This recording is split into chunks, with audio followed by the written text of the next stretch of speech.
Okay, now we'll go over what a fair value gap is. So a fair value gap is basically a candle's wick and another candle's wick and the body of the candle between those. Okay, so this is a fair value gap, right? This is a fair value gap. This is a fair value gap.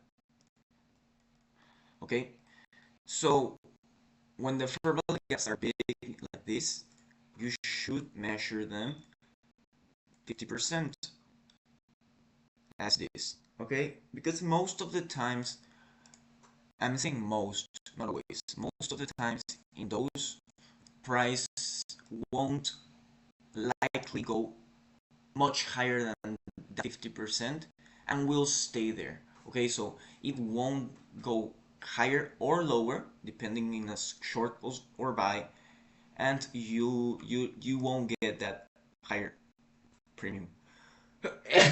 Okay, sorry. So you won't get that higher premium. As you can see, we don't really go past this fair value gap.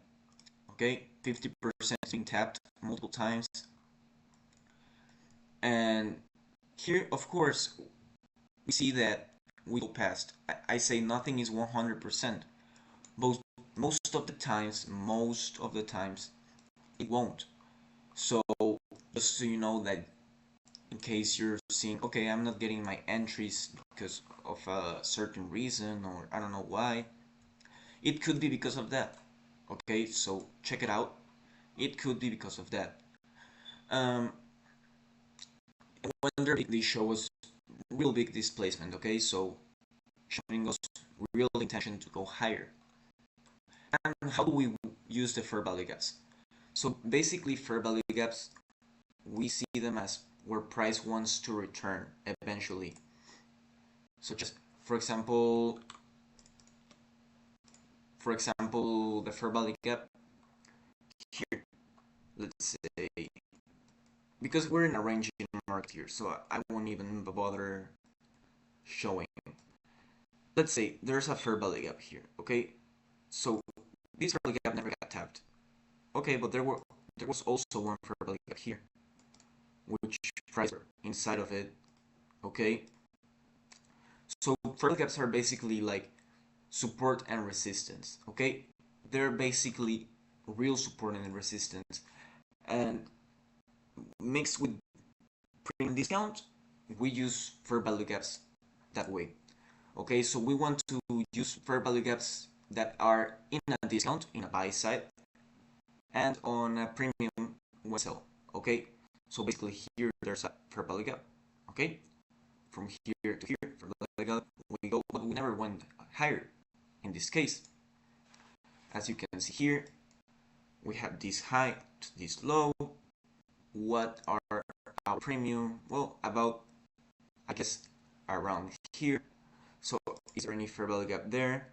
We have this fair value gap here, which we want to see price respect until we leave the range again.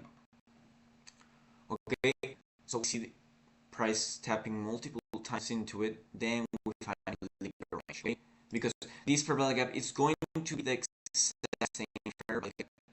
It doesn't matter, we're still in this range, we haven't left the range, so we can tap that fair value gap time. Okay, then we have the same exact thing here. We have this fair value gap, which price being inside of it multiple times, holding, then goes higher. Okay, that's how we use fair value gaps. That's what fair value gaps are. And yeah, you can see basically price respecting them, go over to your charts, study them, and you'll end up seeing that fair value gaps are a pretty good thing for you to use with your Fibonacci's. So you don't only enter on the 50%. Now you look for a fair value gap in that 50%, and then you have your co-influence, okay?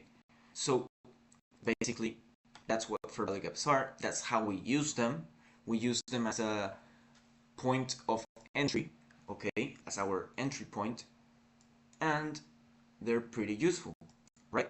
Because let's say, for example, with the range, Now we're going lower. Is there a fair value gap? Yes, there is a small fair value gap right here, as you can see. Okay, we return to the fair value gap because most likely it's a premium.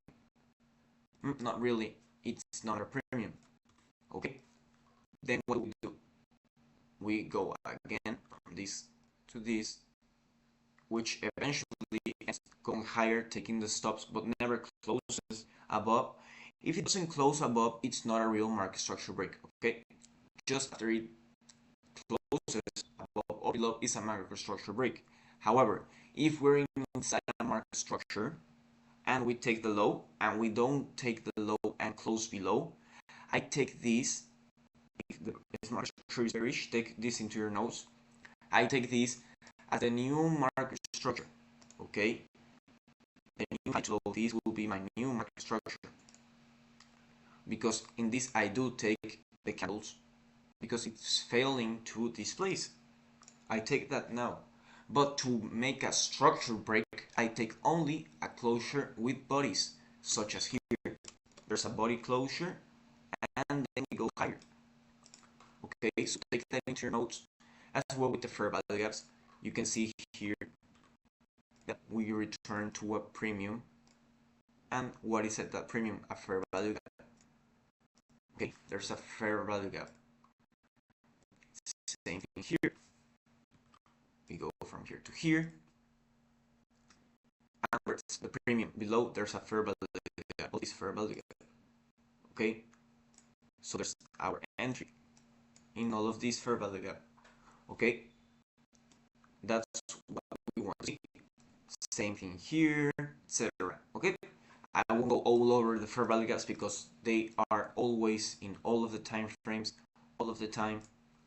You can see them in the 1 minute being respected. For example, here from low to high, there's a fair value gap. Okay, you see there's no fair value gaps before. This is the first fair value gap. Okay, and we tap, we close above, we go higher. Same thing here, we go low to this fair value gap, higher, etc., etc. Okay, if we're in this structure in the 1 minute from high to low, what do we have here? Well, we have this fair value gap. Okay, we have the fair value gap which we do tap, and eventually we go lower. Okay, there's no fair value gaps other than here, but it's not at a premium. Okay, there's only one here in the 5 minute, which we never tapped. Okay, that's why we take into consideration the premium, but we do not want to target a fair gap all the way here because we do not know if it's going to go there. But if we see a fair value gap at a premium, okay, such as here was our premium, then we say there's a fair value gap at a premium, enter the fair value gap. Okay, but if it's premium here and you want to enter all the way here in the fair value gap, it likely won't go all the way there.